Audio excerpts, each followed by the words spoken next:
उर्वी अपने कमरे में अलमारी से सारे कपड़े बाहर निकाल कर देख रही होती है।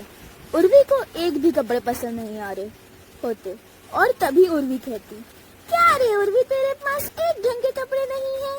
ऐसे देखकर देखो कोई नहीं बोल सकता कि तेरी नई नई शादी हुई है। एक भी अच्छी कोई साड़ी नहीं है। आइडिया, मेरा भी नाम उर्वी है। फैशन के बारे में मुझसे ज्यादा किसी को क्या ही पता होगा। मैं पुराने साड़ी से नया फैशन बनाती हूँ।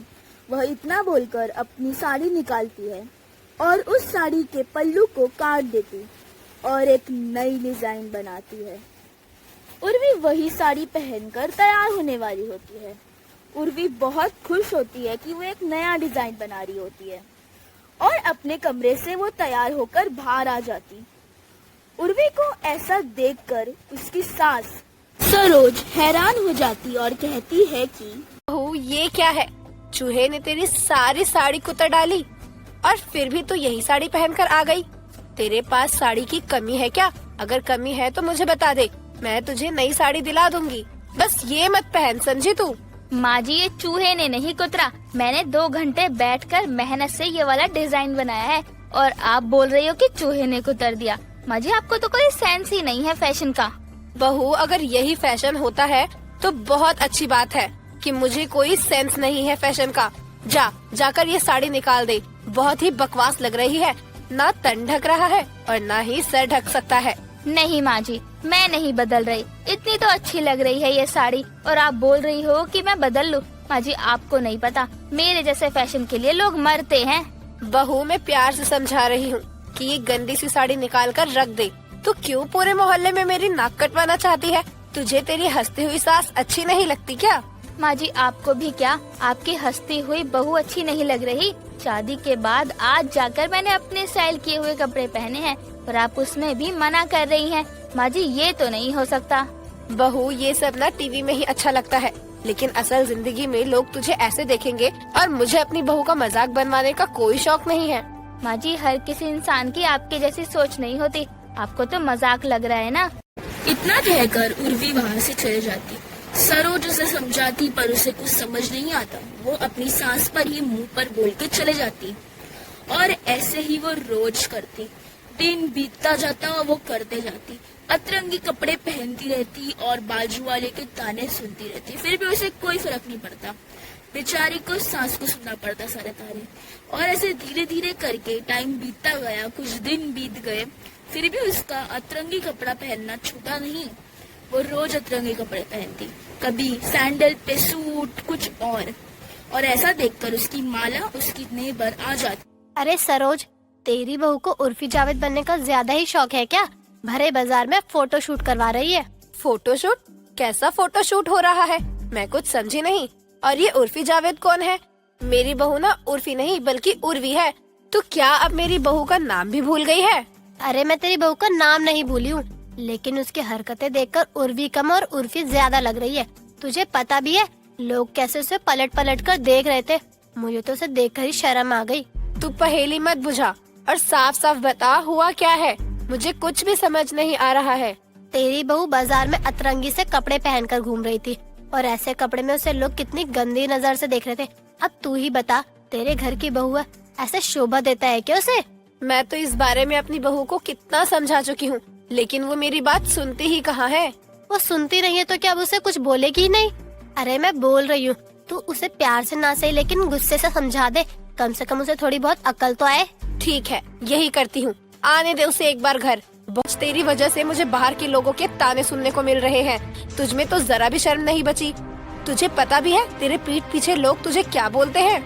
माँ जी, लोगों का तो काम ही होता है ना बोलने का, और उन लोगों की इतनी भी हिम्मत नहीं है कि जिसकी बुराई कर रहे हैं उसके मुंह पर ही उसकी बुराई कर सके। अब क्या मैं उनकी भी बातों का बुरा मानूं?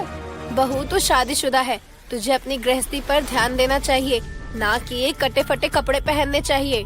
माँ जी, कितनी बार बताया है आपको, ये कटे फटे कपड़े नहीं बल्कि स्टाइल है मेरा। आप देखना, मुझे देखकर ना और भी लोग ये वाला स्टाइल कॉपी करने लग जाएंगे।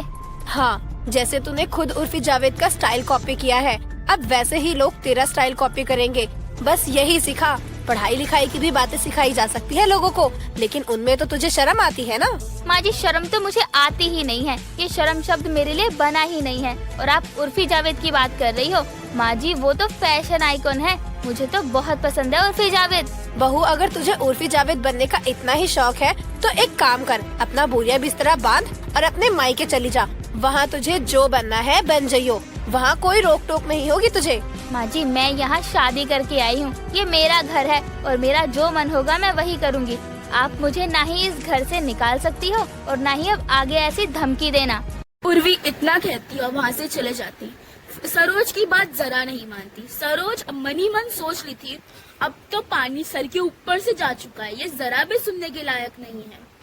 और फिर भी उर्वी उसकी बात नहीं मानती और फटे वैसे ही उर्फी जावेद स्टाइल के कपड़े पहन के बाहर जाती और मोहल्ले की औरतें उसका मजाक उड़ाते, ताने मारते, टॉन मारते। ऐसे ही कुछ दिन बीतता गया। वो अपने पति विकी के साथ ऑफिशियल पार्टी में गई, एक ऑफिस की पार्टी, और उसमें भी वो फटे कपड़े पहनी थी एक उर्फी जावेद स्टाइल के। वहाँ पे सब उसका मजाक बना रहे थे और विकी को ये बात जरा नहीं अच्छी लगी। तो विकी पार्टी छोड़ के चले जाने का उसने फैसला किया और वो वहाँ से चला गया। वो लोग घर आए और उसने अपनी माँ सरोज को बोला, आपकी बहू ने मुझे कहीं मुंह दिखाने लायक नहीं छोड़ा है।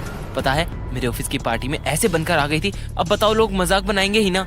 अरे विक्की जी आप लोगों की बातों से क्यों परेशान हो रहे हैं? वो लोग आपको सैलरी थोड़ी देते हैं, सैलरी तो आपके बॉस देते हैं ना उन्हें, और उन्होंने मेरी बहुत तारीफ की है। बस करो उर्वी, तुम्हें तो जरा भी शर्म नहीं। मैंने आज तक तुम्हें कभी भी किसी चीज के लिए नहीं रोका है, लेकिन मैं तुम्हारे साथ अब अपना और मजाक नहीं बनवा सकता हूँ। क्या मतलब है आपका विक्की जी कि मेरे साथ और मजाक नहीं बनवा सकते हो? मेरा यही मतलब है कि तुम्हें जैसे रहना है रहो, लेकिन मैं तुम्हारे साथ ऐसे नहीं रह सकता हूँ। अगर तुम्हारा ये उर्फी जावेद लुक अब हमेशा ही रहने वाला है तो तुम अपने मायके जा सकती हो। माँ जी आप विक्की जी को कुछ समझाओ ना, देखो तो जरा ये क्या बातें कर रहे हैं। बहू मैं क्या समझाऊं विकी को, एक समय था ना जब मैं तुझे समझाया करती थी कि मत कर ये सब, लेकिन तूने मेरी बात नहीं सुनी। अब भुगत बैठकर। नहीं माँ जी मैं आपसे और विक्की जी से बहुत प्यार करती हूँ, मैं आपको नहीं छोड़ सकती हूँ। बहू विक्की ने तो अपनी बात रख दी है, अब ये तेरे ऊपर डिपेंड है कि मानना है या नहीं मानना। अब तक तेरी सास ने तुझे बोला तो समझ नहीं आया, अब पति की बात तो समझ जा।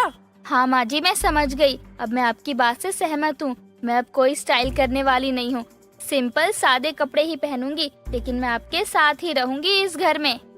उर्वी को ये बात समझ आ जाता और वो वापस फिर वैसे कपड़े नहीं पहनती। गाइस इसका पार्ट 2 भी आने वाला है, आप जल्दी से जाके मेरे चैनल पर देख लेना, सब्सक्राइब करना